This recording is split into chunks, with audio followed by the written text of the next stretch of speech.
السلام علیکم۔ جس طرح ہم موسم بدلتے ہیں اسی طرح حالات، ضروریات، بے شمار پہلو جو ہیں ان میں بھی تبدیلی آتی ہے۔ اور اکثر دیکھا ہے کہ کئی لوگ جو ہیں وہ موسم کے حوالے سے سردی یا گرمی، اپنی پسندیدگی یا ناپسندیدگی کی بات کرتے ہیں۔ اسی طرح بالکل عمر میں بھی ایک تبدیلی آتی ہے۔ بچپنا ہے، لڑکپن ہے، جوانی ہے، یہ ڈھلتی عمر اور پختہ عمر ہے۔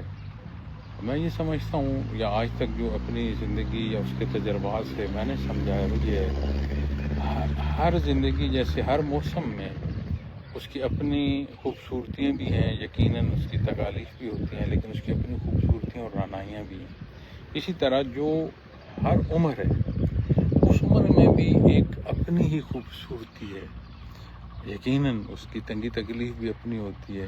ہمارے نزدیک بچپنا اکثر سنا ہے کہ جو بچپن کی عمر ہے یہ سب سے اچھی ہے، سب سے پیاری ہے، لیکن اگر بندہ ایک بچہ آگ کی طرف بڑھ رہا ہو اور اسے روک دیا جائے تو وہ اس اپنے نقصان کو نہیں سمجھ رہا ہوتا، لیکن چیخ چلا رہا ہوتا ہے وہ بچہ کہ میں نے اس آگ کو ہاتھ سے پکڑنا ہے۔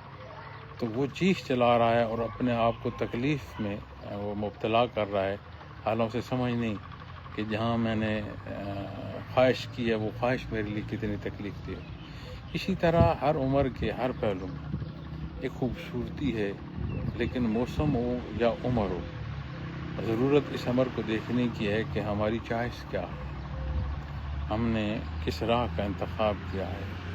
تو دو ہی پہلو ہیں، ایک وہ حصہ ہے جو مثبت ہے یعنی صالح ہے، اور ایک وہ حصہ ہے جو منفی ہے یعنی جو غیر صالح۔ اللہ کریم صالح عمل کی توفیق دے تو ہر موسم اور زندگی کا ہر پہلو اس کی رعنائیاں اپنی ہیں۔ بہت شکریہ، جزاک اللہ۔